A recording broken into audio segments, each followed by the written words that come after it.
Hola, bienvenidos, ¿cómo están? Soy Anderson Boscana, esto es News and Coffee, es el Suite and Coffee de la Plaza Foch, como cada mañana, para revisar la coyuntura política.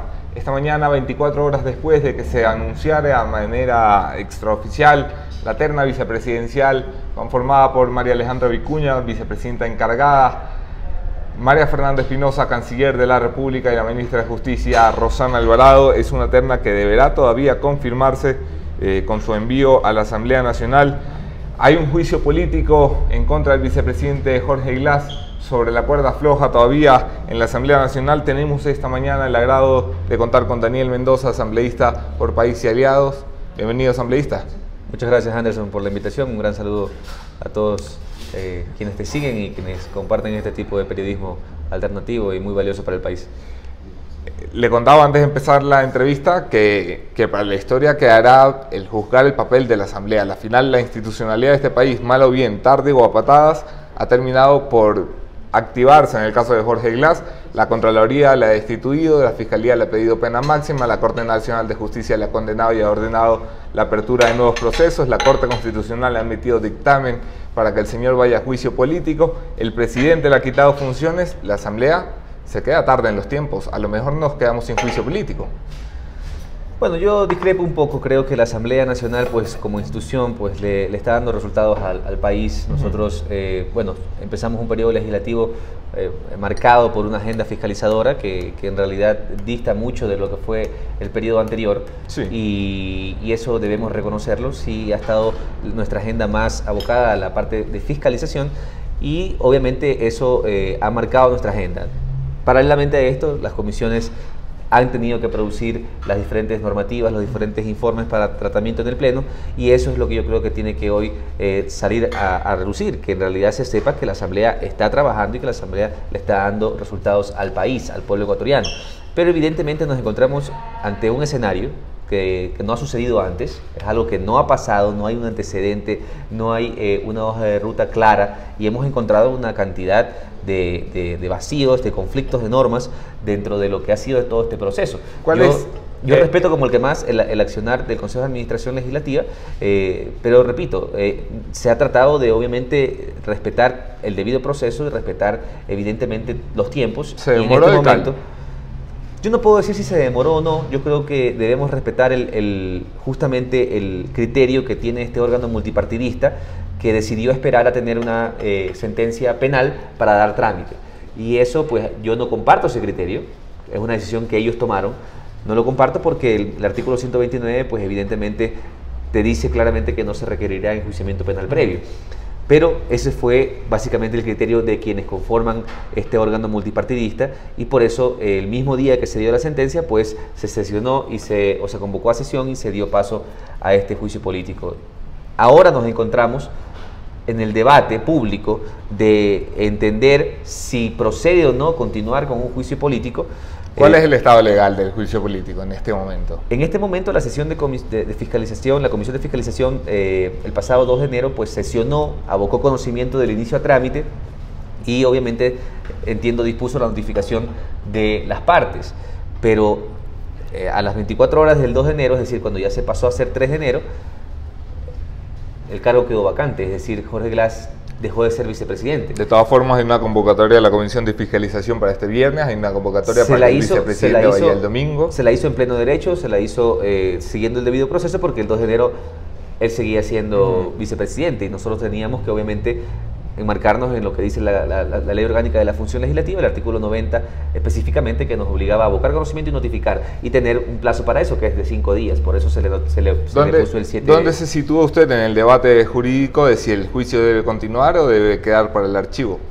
Yo creo que hay una salida que nos permite a nosotros de alguna manera garantizar que se respeta el debido proceso y que no se cometen errores que mañana puedan de alguna manera manchar lo actuado tanto por el Ejecutivo como por el Legislativo, y ese es de que nosotros evidentemente en la comisión estamos obligados a continuar y recibir las pruebas de cargo y de descargo, presentar el informe al Pleno, pero reconociendo de que en calidad de ex vicepresidente Jorge Glass asiste a la comisión y en calidad de ex vicepresidente llega al Pleno. En el Pleno nosotros deberemos debatir sobre nuestra competencia, ahí sí como jueces políticos, nuestra competencia de censurar, ya no destituir porque no tiene la calidad ya de vicepresidente, o una tercera opción que podría ser la inhibición. Es un tema que de manera análoga se podría aplicar a un juicio político porque existe la capacidad de los jueces de inhibirse cuando ya no procede la censura. ¿Se siente usted conforme con esta realidad en la Asamblea? Más que conforme, creo que lo que le funciona en este momento y el país necesita es ya dar un cierre a este tema.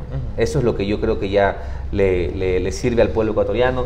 No tenemos que dilatar más el asunto, no tenemos que continuar con este tipo de debates que a mi criterio ya se vuelven inoficiosos, extemporáneos.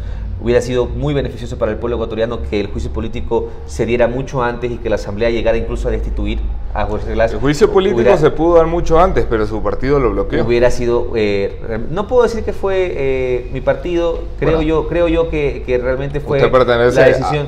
A la bancada, aunque de aliados, a la bancada de país. Sí, por supuesto, y con mucho orgullo. Se trata más bien es de entender que el CAL es un órgano multipartidista. Controlado por Alianza País en mayoría, 5-7, 5-2. Pero también tú conoces, Anderson, la correlación de fuerzas y la división que hubo en la Asamblea, que es notoria, que se conoce obviamente cuál es el grupo de asambleístas que respaldan al expresidente Correa y quienes somos quienes respaldamos en este caso el accionar del Ejecutivo. A leer unas declaraciones suyas de agosto de este año. El vicepresidente compareció ante la Asamblea y habló sobre la responsabilidad política que él defiende y seguirá defendiendo. Los asambleístas de oposición tienen su iniciativa legislativa de llevarlo a juicio, pueden recoger las firmas necesarias y establecer la argumentación para el juicio político. ¿Por qué no lo han hecho? Pero no lo han hecho. ¿Por qué cree? Porque no hay suficientes pruebas. Bueno, qué bueno que mencionas la fecha, porque en ese momento, digo, evidentemente... De agosto a esta fecha han pasado 6 meses. 6 meses, así es. ¿Se arrepiente de esas declaraciones? No, porque uno tiene que actuar en realidad en base a la información que tiene en ese momento, y en ese momento pues todavía no se tenía la cantidad de elementos que se tiene hoy como conocimiento público y que evidentemente nos obligan a nosotros a actuar siempre con total transparencia. Yo en todas mis declaraciones, y esas sí las puedes revisar, siempre exigí un respeto al debido proceso, exigí obviamente que se garantice el derecho a la defensa de todas las personas, de todos los ecuatorianos, es un derecho constitucional, y por eso en su momento, cuando se dio todo este tema, evidentemente para un juicio político se requieren ciertos elementos. A mi criterio, el día que se detuvo a Jorge Glass, 2 de octubre, obviamente con el auto de prisión preventiva, la Fiscalía General del Estado se pronunció públicamente sobre la apertura de nuevas investigaciones por haber recibido nuevos elementos de parte del Departamento de Justicia, si mal no estoy. Incluso mencionó en redes sociales nuevos delitos. Incluyendo concusión y peculado, que son los elementos para llevar a juicio político. A partir de ese momento, recién en ese momento, se tenía ya elementos suficientes para poder presentar, solicitar y dar paso a un juicio político. A partir, es mi criterio. En agosto, la declaración a la que tú haces referencia, justamente hace referencia a que no habían en ese momento pruebas o argumentos para presentar una solicitud de juicio político, porque el artículo 129 difiere mucho del 131, y eso lo he repetido siempre. Es decir, la Constitución del Ecuador distingue claramente en el proceso para enjuiciar políticamente a un presidente y vicepresidente, y de un ministro, superintendente, contralor y demás. Por eso no aplica solamente el criterio de incumplimiento de funciones, como se aplica aplicó en el caso del ex contralor Carlos Poli. En el caso del presidente y vicepresidente, a mi criterio, a partir de ese día, con las declaraciones del fiscal, se configuró en ese momento la causal necesaria o la prueba necesaria para poder enjuiciar políticamente a Jorge Glass. De ahí ya fue un tema el interpelante de Carlos Poli, de hecho fue el hombre que logró la censura de institución del contralor ya para entonces prófugo. Fue un juicio extremadamente veloz, que tuvo un respaldo unánime en el Pleno. ¿Por qué no pasó lo mismo con el caso de Jorge Glass? No quiero seguir dándole vueltas a que había pruebas, que no había pruebas. Quiero decir, ¿por qué no hubo tanta voluntad política como lo hubo, por ejemplo, en el caso de Carlos Poli? Bueno, repito, no es algo que yo deba responder. Eso en realidad le corresponde responder a quienes integran el Consejo de Administración Legislativa. Repito, respeto como el que más el criterio de los asambleístas que conforman el CAL. No lo comparto, pero ellos, de lo que entiendo, decidieron esperar a tener. Si a partir del 2 de octubre, que es el día en que se dicta el auto de prisión preventiva contra Jorge Glass, ¿creía usted que había méritos para llevarlo a juicio político? ¿Por qué no firmó la petición de juicio político que sí firmó, por ejemplo, Marcia Arregui? A ver, ahí estamos un poco desfasados en las fechas. En declaraciones públicas yo supe obviamente decir que ya existían causales, eso está creo que en Ecoavisa, alguna vez lo dije, existían causales para el juicio político. No creo que el tema de firmar o no firmar el juicio político presentado por la bancada, en este caso de Creo, más socialcristianos y demás, por la oposición en pleno, básicamente. Sí, no creo que ese sea un criterio que se deba considerar como el que se aplica para respaldar o no el juicio político. Yo lo había ya pedido con anterioridad, pero no considero que ese sea el argumento. No lo firmé porque simplemente, primero, tengo una excelente relación con las diferentes bancadas. En su momento conversamos de eso. Yo creí en su momento también que se debía hacer algo quizás mucho más articulado y coordinado entre todas las bancadas, porque no solamente yo, ni no solamente Marcia, dentro de los asambleístas que conformamos el bloque, creíamos que ya habían causales suficientes políticas, causales políticas, para poder... Estaba Ricardo Zambrano también en la lista, estaba Jorge Yunda, había muchas voluntades que pedían un juicio político. No éramos pocos, por lo tanto, en realidad no creo que el haber firmado o no, como en su momento lo hizo Marcia, sea el criterio para determinar si se respaldaba o no el juicio político. En realidad, te repito, mi criterio era que podíamos haber hecho un trabajo quizás más cohesionado, independientemente de ser oposición o no, para poder presentar quizás de manera conjunta incluso un juicio político mucho mejor sustentado. No se dio así, simplemente no firmé. No, tampoco fue que hubo una petición formal, pero obviamente la carta estaba abierta ahí para que firmaran cualquiera de los asambleístas. En ese momento, repito, conversé con muchos de los asambleístas miembros de las diferentes bancadas y les supe expresar, creo que deberemos nosotros trabajar de alguna manera en tener un mejor documento entre todos, que podamos realmente suscribir todos los que estamos respaldando esto. No soy solamente yo, no somos 2 ni 3, somos varios. Entonces, bien que tú recuerdas todo eso, porque a mi criterio la firma o no del juicio político, la solicitud como tal, no implica respaldo o rechazo al juicio político per se.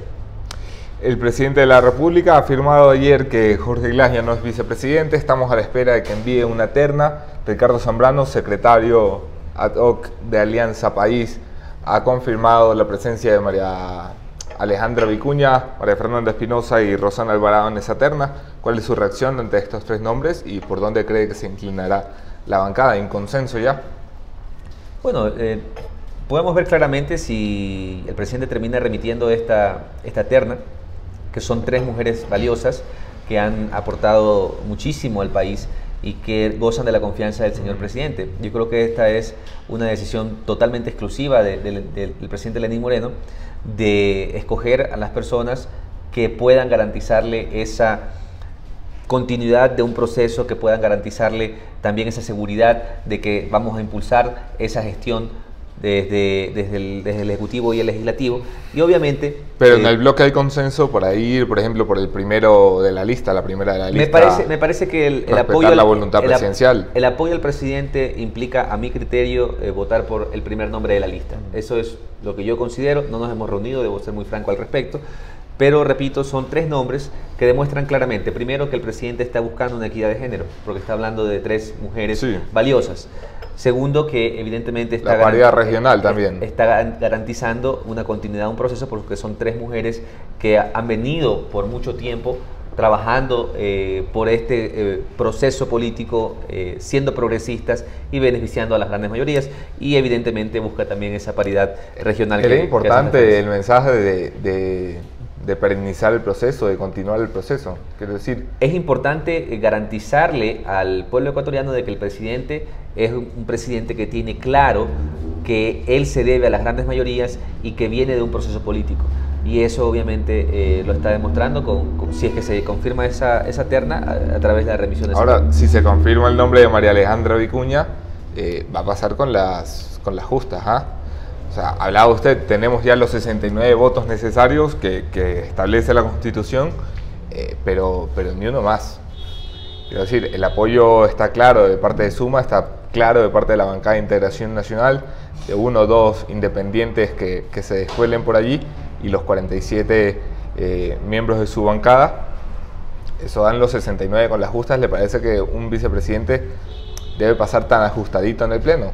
Yo creo que no va a pasar así. Yo creo que va a tener un respaldo amplio del primer nombre en la terna, porque, repito, existe esta buena relación con las diferentes bancadas, y además creo que hay un respaldo que se ha evidenciado en diferentes momentos al presidente. Hay voluntades individuales que también se han expresado en respaldo al presidente.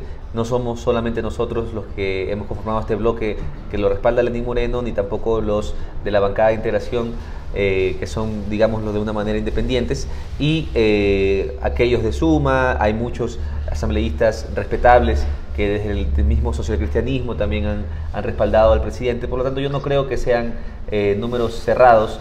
Me parece que va a superar con creces el número necesario, que son 69 votos, va a superar con creces, y que en realidad eso va también una vez más a evidenciar que el presidente tiene respaldo en la Asamblea Nacional. Escuchaba ayer críticas muy puntuales de Augusto Espinosa, que pertenece a la bancada de la Revolución Ciudadana, que se separó del ala general o el ala mayoritaria de Alianza País, y Augusto Espinosa ponía sobre la mesa, decía, bueno, ante el nombre de María Alejandra Vicuña solo tengo una crítica. No podemos confiar en una persona que hace un año apoyaba la reelección indefinida, daba su voto para que Rafael Correa siguiera siendo presidente eternamente, y hoy es la principal encargada de jubilarlo electoralmente. ¿Confía usted en una persona que puede cambiar de criterio a 12 meses? Bueno, más allá de cambiar de criterio o no, yo creo que en este proceso siempre se ha respetado esa organicidad interna, y hoy, pues, con el presidente Lenín Moreno se tiene mucha más libertad al momento de tomar decisiones y discrepar. Yo creo que disentir es sano para la democracia, y creo que eso es algo que tenemos que aplaudir hoy más que nunca. Y si tú recuerdas cómo se manejaba la asamblea anterior, evidentemente hay claras diferencias entre cómo se operaba desde el Ejecutivo con el Legislativo. Hoy hay ese respeto a la independencia de las funciones, hay obviamente esa capacidad para tener posturas distintas sin tener que eso significar divorcio o distanciamiento, simplemente respetar un criterio distinto al tuyo, y eso enriquece al final del día el criterio colectivo. Por lo tanto... Sí, en otras ocasiones Marcia Arregui ya estuviera expulsada del partido. Entre otras cosas, ¿no? Por lo tanto, hoy hay ese mecanismo, esa posibilidad que nos permite a nosotros de una u otra manera también tener esa libertad para poder expresarnos y marcar posturas, aunque sean distintas, pero que debemos respetarlas entre nosotros.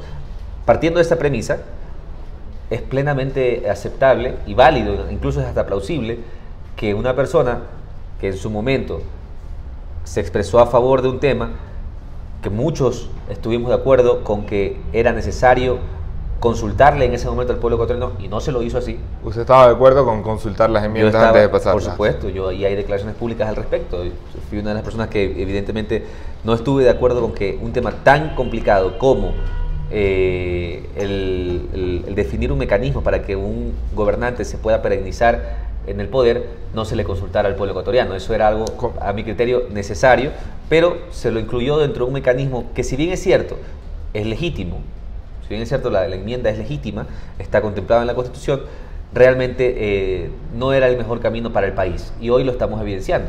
Fíjate que cuando tú revisas muchos de los sondeos de opinión que se realizan a nivel de las preguntas de la consulta popular, hay variaciones de porcentajes en las diferentes preguntas. Hay una consolidación muy fuerte por el sí en las 7 preguntas.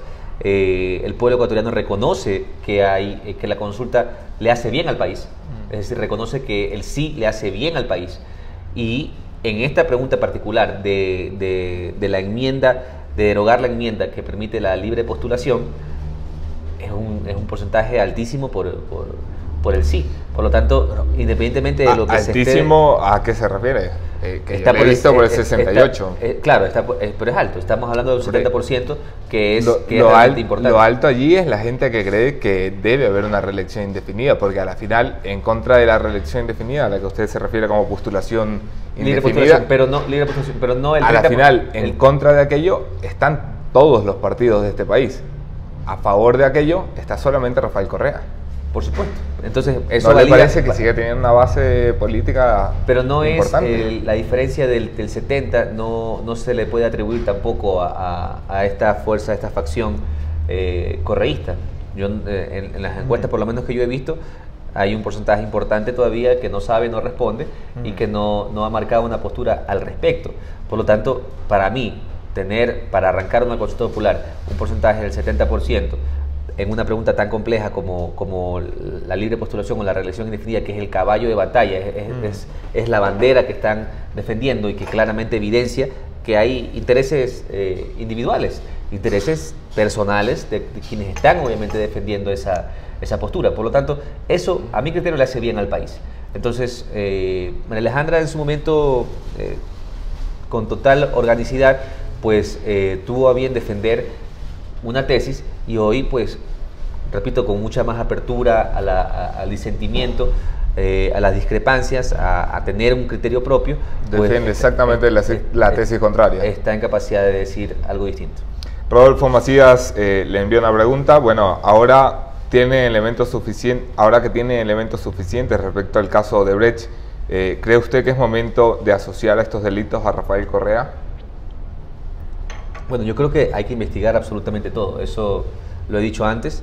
Aquí no se trata de cargos, no se trata de posiciones, se trata de que la verdad sea la que prevalezca. Yo he expresado mi preocupación, ¿sí? Porque evidentemente cuando uno escucha declaraciones como por ejemplo la de estos brasileros que hablan de que lo que se está tratando en este momento solamente era un pago previo de un peaje que se daba antes de la contratación total, uno se pregunta, bueno, ¿qué estamos haciendo para realmente recuperar los recursos que le fueron quitados al pueblo ecuatoriano? Y eso es complejo. Pero vamos concretito a la pregunta. ¿Cree usted que la investigación debería acercarse a Rafael Correa o no? Yo creo que tiene que investigarse todo, sin importar quién sea, ningún tipo de tregua, ningún tipo de sesgo. Evidentemente hay diferencias entre lo que hace un funcionario que tiene responsabilidad y un ejecutivo, en este caso presidente, que no tiene realmente capacidad o de manera administrativa resuelve algo, pero yo creo que un presidente tiene la obligación de conocer lo que está pasando, de supervisar, de saber y tener pleno conocimiento de cómo están operando sus ministerios, y en ese sentido tendría que investigarse incluso al expresidente. Eso no está en tela de duda. Hoy está de vuelta el expresidente al país, según ha prometido Ricardo Patiño, pues, quien se sigue diciendo secretario de Alianza País. ¿Cree usted que el ala dura del correísmo está liquidada políticamente o tiene un espacio para moverse y dar sorpresas? Yo no creo que se deba hablar de liquidación política. Yo creo que todos los ecuatorianos tenemos derecho de hacer política y de, evidentemente, ejercer nuestro derecho a participar y expresarnos públicamente. Creo que es una oportunidad para el país también de evidenciar más las posiciones.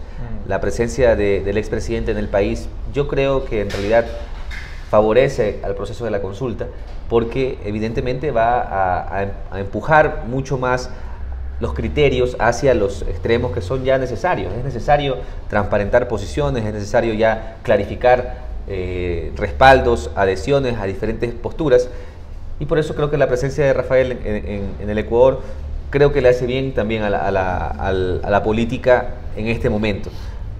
¿Qué tanto eso les afecta o les beneficia a ellos como facción, como defensores de una tesis? Habrá que verlo. Yo he caminado y camino diariamente en diferentes ciudades del país, y en realidad se recibe el respaldo a la acción que se está emprendiendo hoy, al reencauzamiento político, se recibe el reconocimiento de que se están haciendo las cosas bien, el respaldo del presidente Lenín Moreno, y también se recibe de alguna manera quienes no han logrado identificar esta separación, rechazo. rechazo a lo hecho mal en el pasado, rechazo a lo que hoy estamos buscando corregir. Es decir, eso no podemos negar que sucede. Entonces, esperemos a ver cómo se desarrollan estos días en los que el expresidente va a estar aquí y que sea el pueblo el que juzgue. Yo creo que eso es sanísimo para que todos podamos tener un criterio más elaborado.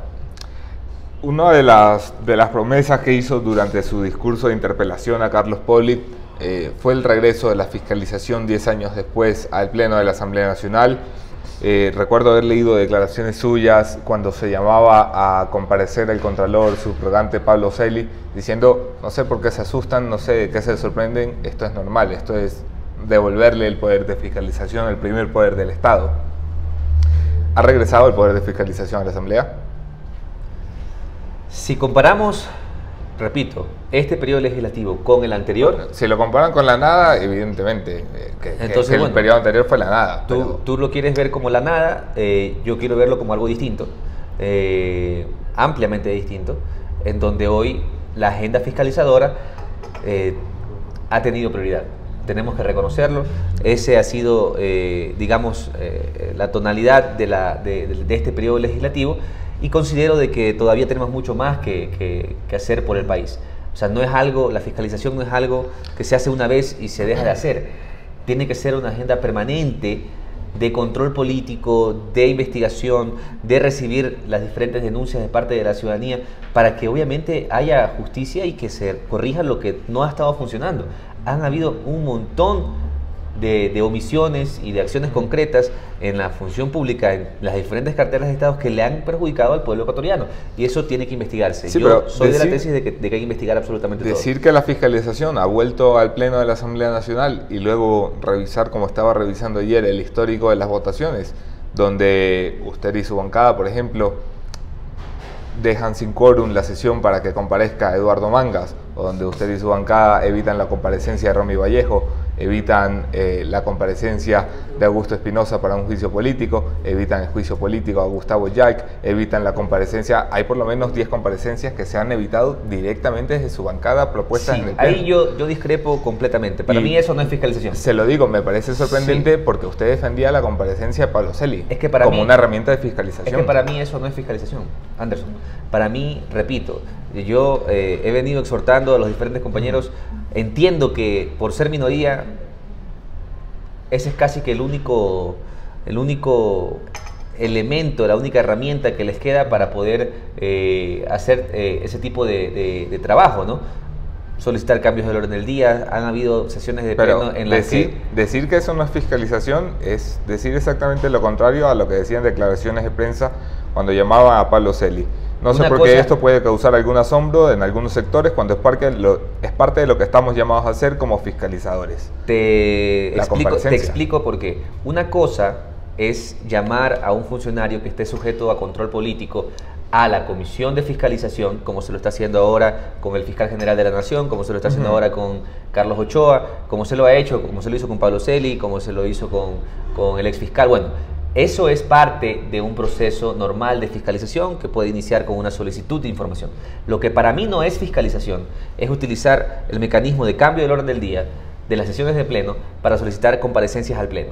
Eso para mí no es fiscalización. O sea, ¿usted cree que el pleno no tiene capacidad para fiscalizar? Yo creo que el pleno no es la instancia correcta. El debido proceso es justamente que la comisión de fiscalización sea la que convoque a los funcionarios, reciba las comparecencias. Pero los fiscalizadores son los 137 que están en el pleno, que para eso están con el cargo y la inmunidad parlamentaria que tienen, y para eso reciben el sueldo, ¿no? Y para eso existe una evidente comisión de fiscalización que tiene que dar trámite a todas las solicitudes. Es decir, la comisión y los asambleístas pueden perfectamente llevar el debido proceso a través de la comisión de fiscalización. Los 137 asambleístas, primero las solicitudes de información van a través de presidencia, pero luego se pueden solicitar a través de la comisión de fiscalización N cantidad de comparecencias. Sí, se pueden solicitar N cantidad de comparecencias, pero cuando se solicitó la comparecencia de Jorge Glass, su comisión, la de fiscalización, controlada por Alianza País, en lugar de hacer una comparecencia, hizo una comisión general donde por obra y gracia de María José Carrión, presidenta de la comisión, se permitió preguntas como si fuera una gran concesión. Vuelvo y te repito, porque se ha confundido el concepto de lo que es el cambio del orden del día, que repito, yo puedo entender de cierta manera que ese sea quizás el último recurso o la única herramienta que se tiene en este momento, como está configurada, esperemos que eso cambie, como está configurada la Asamblea, para solicitar todos estos temas. A mi criterio es mucho más viable solicitar formalmente las comparecencias. Yo he solicitado comparecencias de diferentes ministros y que han ido a la Comisión de Fiscalización. Por lo tanto, es así, a mi criterio, como se respeta el debido proceso. Utilizar los cambios del orden del día para solicitar que comparezcan ministros al Pleno, para mí, se vuelve un poco más agenda política, show, que otra cosa. Le escuchaba ahora decir, ojalá cambie la configuración, se refiere a las presidencias de comisión y a la configuración de las comisiones. Ojalá cambie la configuración de la Asamblea en el sentido de que se evidencie y se transparenten los respaldos, en este caso al presidente Lenín Moreno.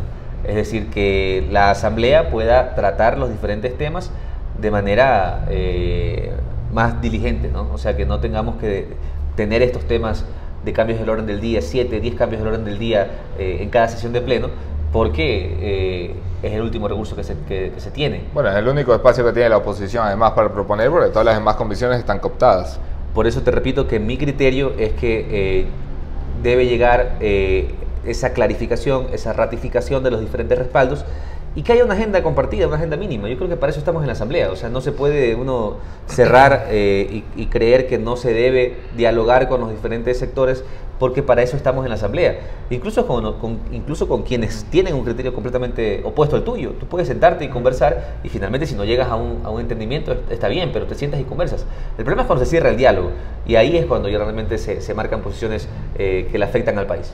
La agenda mínima, ¿por dónde pasa la agenda mínima después de enterrado el principal problema que ha mantenido congelado este país, que es la vicepresidencia de la República? ¿Se resuelve esto? ¿Por dónde se empieza a reconstruir este país? A mi criterio, nuestro enfoque debe estar en la parte económica. Tiene que estar en realizar las reformas necesarias a diferentes cuerpos normativos que hoy de alguna manera están imposibilitando que se dé una verdadera reactivación, se dé un verdadero... Tuvieron la oportunidad con la ley de reactivación económica, mire cómo salió ese Frankenstein. Sí, y yo creo que el presidente, pues en este año remitirá nuevos proyectos de carácter económico urgente, eso es normal, y deberemos, regresando a mi criterio anterior, ya ratificar y clarificar esos respaldos, ¿no? Para que ya se puedan aprobar los temas en beneficio del país. Te digo, a mi criterio, el tema económico es la prioridad. Hay reformas muy puntuales, por ejemplo, en la ley de alianzas público-privadas, para que se pueda garantizar que gobiernos autónomos, descentralizados, cantonales, provinciales, puedan implementar modelos de APP para resolver problemas locales, territoriales, que son normales y que a falta de recursos no han podido resolverse. Camales, parques, mercados, terminales, que son competencias exclusivas de los municipios y que benefician a la ciudadanía, bien podrían ser ejecutados a través de modelos APP que no se pueden hacer en este momento porque pasan por un comité interinstitucional que es bastante dilatado. Entonces, todo eso tiene que reformarse y son reformas muy específicas. Los incentivos tributarios que hay a través del Código de la Producción. O sea, estudios nos han demostrado a nosotros de que en realidad es un pequeñísimo porcentaje de las empresas, de las grandes mayorías de empresas, que se benefician de los incentivos del COPSE. Por lo tanto, hay que revisar qué tanto impacto han tenido esos incentivos para generar reactivación económica. Entonces, en gran medida, el proyecto económico urgente que recibió la Asamblea aporta, pero tenemos que seguir revisando los incentivos que están en el COPSI, porque, repito, el objetivo de este 2018, a mi criterio, debe ser el tema económico, debe ser garantizar un entorno favorable para la atracción de inversión extranjera directa, debe ser de alguna manera garantizar que haya la sostenibilidad de los empleos actuales y el incremento de las plazas de trabajo. ¿Pertenece usted a una asamblea que está tan mal valorada en las encuestas como la anterior? Bien es cierto que comenzaron, muy adelante. Pero sí, ya he realizado encuestas yo y creo que hay una amplia diferencia entre la valoración que se hacía de la asamblea anterior. La Asamblea Nacional anterior terminó con un 15%, ustedes están con el doble, está con el 28%. Pero habían comenzado mucho más arriba. El pico, de hecho, fue el juicio político del contralor Carlos Pollitt, o el mes del juicio político del contralor Carlos Pollitt, que dio mucho ánimo de que la fiscalización volviera. De allí, de ese mes de julio para acá, han bajado casi 10 puntos en la aceptación ciudadana. ¿A qué lo atribuye? Bueno, lo atribuyo precisamente a enfrascarnos en estos temas, ¿no? O sea, a no liberar estos cuellos de botellas que al final del día, como institución, puede que haya generado una percepción de que no hay claridad, de que no hay esa estrategia macro, esa agenda mínima de trabajo que es necesaria. Y creo que ahí lo que hace daño es las posiciones radicales, que eso es lo que más perjudica al pueblo ecuatoriano. Si bien uno puede tener una posición que quiera defender o necesite defender, cuando uno cae en el radicalismo, ahí es cuando ya cierra el diálogo. Entonces, a mi criterio, eso es lo que le ha ocasionado a la Asamblea quizás un decaimiento que no lo considero tanto como lo que estás diciendo tú, pero sí creo que es importante evaluarlo. ¿Les hizo daño la ruptura con el ala dura de Alianza País? Me refiero al ala correísta, que básicamente los llevó a perder la mayoría absoluta.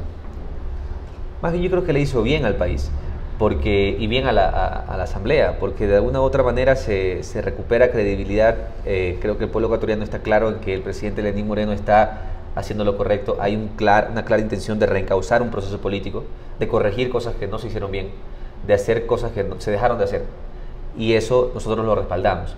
Por lo tanto, era necesario ya una clarificación, esa evidencia del respaldo hacia el presidente, y yo más bien creo que eso le hizo bien al país. Ahora, lo que creo es que eso tiene que ratificarse, clarificarse y evidenciarse con las diferentes votaciones en la Asamblea. ¿Le preocupa usted la presencia de Gustavo Larrea en las esferas del poder, por detrás del poder? No, en lo más mínimo. Es decir, se lo pregunto porque recuerdo mucho el comunicado que firmaron los 74 legisladores del país, donde decían: señor Gustavo Larrea, no aceptaremos sus invitaciones a dialogar por detrás de la puerta y bla, bla, bla. Era una clara insinuación de que Gustavo Larrea, hombre, si no era el hombre del maletín, por lo menos era un operador político de importancia del presidente de la República, cosa que ambos han negado, tanto el presidente como el señor Larrea. No, ese comunicado lo recuerdo claramente, y en su momento, cuando tuve que dar declaraciones al respecto, supe decir de que yo en lo personal conozco a Gustavo hace mucho tiempo atrás, soy amigo de él, no lo he visto operar en la Asamblea, no lo he visto hacer ningún tipo de gestión con asambleístas, yo particularmente, y por eso considero de que si existe una relación de amistad de muchos años atrás entre el presidente y Gustavo, eso es respetable, pero no tenemos nosotros por qué asustarnos de que hayan fuerzas políticas distintas, de que hayan agendas políticas distintas, porque eso es sano para el país. En lo personal, yo no veo eso como una amenaza y tampoco veo eso como una preocupación. Repito, en su momento ese comunicado, en ese punto particular, no lo suscribí, pero... bueno, el comunicado era general, los 74 nombres. ¿Ah? Sí, pero no salieron nombres, yo recuerdo claramente el comunicado, pero repito, simplemente se trata de entender que es una democracia activa, abierta, en donde cualquier persona puede hacer política, y por eso cuando me preguntaste del expresidente Correa en el Ecuador, está plenamente bienvenido que haga política, que haga la exposición de sus motivos. Es complejo defender eso, es sumamente complejo defender el no en esta consulta, es sumamente complejo porque evidencia una agenda personal, un interés particular, sí. pero están en su derecho de hacerlo. Eso ya es potestad de cada quien. Y asimismo cualquier otra organización política o actor político. ¿Le pareció adecuada la salida de Eduardo Mangas del gabinete presidencial? Bueno, a mí, yo tengo un criterio sobre ese audio que primero entiendo se grabó en una reunión. Hay que entender el contexto de la reunión. Era una reunión, entiendo, de trabajo, no era una rueda de prensa. No, era una reunión privada con gobernadores donde sí trataban asuntos públicos. Sí, pero no era una... ¿Por qué te digo esto? Es porque hay que entender, digamos, la falta de precisión que fue, digamos, el causal de la descontextualización de lo que Eduardo dijo, que efectivamente él lo dice, está el audio ahí, eso no se puede negar, pero evidentemente si tú eso lo traes a un pronunciamiento público es completamente desacertado. Sí, hombre, es un error. No vamos a esperar que en público diga el diálogo es un chiste y estamos viéndole la cara a todos los que llamamos a dialogar. No vamos a esperar que diga en público que pagan con dinero a los ecuatorianos las secretarias de Rafael Correa en Bélgica utilizando el servicio exterior. Eso fue un error que evidentemente el presidente lo supo aclarar. Es decir, nadie está autorizado, nadie está permitido de interpretar ni sus ideas, ni sus ninguna acciones. De estas declaraciones le llama suficientemente la atención a su bloque como para iniciar una investigación política. Quiero decir, el uso del servicio exterior para complacer al expresidente Correa, por lo menos una investigación política debería iniciar. Vuelvo y te repito, a mi criterio, Eduardo en esa reunión cometió el gravísimo error de ser impreciso, de hablar como que estuviera hablando entre amigos solamente y cojo y te digo un criterio personal, sin validar, sin contrastar, simplemente un criterio mío propio, y eso obviamente le causó el perjuicio que le causó. Si eso lo trasladamos a un escenario donde tienes que ser preciso y solamente decir lo que es real, cambiaría completamente esa declaración. Por lo tanto, eso es lo que debería investigarse. Y yo creo que eso sí es un tema que el país merece. Yo sí lo dije en su momento. No sé si la Asamblea es el espacio propicio para aquello, pero una aclaración pormenorizada de cada una de esas puntualizaciones imprecisas de esa grabación no le viene mal al país. O sea, eso lo dije. Cuando tuvieron la oportunidad de llamarlo a dar esas puntualizaciones precisas, se levantaron de la Asamblea Nacional y salieron despabilados. Bueno, ese fue otro momento también importante en la Asamblea, en donde en realidad no fue precisamente por la causal que tú haces referencia, sino más bien porque nosotros, como bloque recién conformado que estaba en ese momento, necesitábamos evidenciar esa cohesión y esa unidad en respaldo al presidente, y no vimos procedente que en este caso la facción correísta como tal, que siempre se ha tildado de obviamente no trabajar nunca con la derecha, ese día sí trabajó y votó con la derecha sin ningún problema, nos impusieran una agenda. Yo creo que más bien fue ¿Y le pareció que lo mejor, en lugar de debatir, que es el trabajo de los parlamentarios, era salir corriendo y dejar sin quórum la sesión? Nos pareció que lo mejor era que se suspendiera el tema y se volviera a tratar en un momento futuro, entendiendo también que un secretario, en este caso de presidencia, hay que debatir también, son vacíos de la ley. Hay que debatir si está sujeto a control político. Bueno, es un secretario con rango de ministro, ¿no? Rango y sueldo de ministro, además. Y por eso te digo, o sea, eso es más o menos como la analogía: camina como pato, come como pato, vive como pato, pero no es pato. Entonces, eso es complejo. Para cerrar y volver a la pregunta original, ¿le pareció bien la salida de Eduardo Mangas? Me pareció oportuna la salida de Eduardo Mangas. Correcto, para el Ejecutivo, claro que sí. Asambleísta, cerramos este espacio siempre de la misma manera. Yo le doy una lista de nombres, usted me dice lo que se le venga a la cabeza cuando escucha a Gustavo Larrea, por ejemplo. Político. Rafael Correa. Político. Jorge Glass. Se vienen varias palabras. ¿Alguna que se pueda decir en público? Quizás ninguna. Carlos Pollitt. Descontrolado. ¿Y Daniel Mendoza? Ecuatoriano. Gracias, Daniel, por estar aquí. Gracias a ustedes por acompañarnos, por sus preguntas, sus comentarios, sus likes y sus compartir. Estaremos de vuelta aquí mañana con otro tema, otro entrevistado, mismo entrevistador. Muchas gracias por acompañarnos, de verdad. Gracias, Daniel.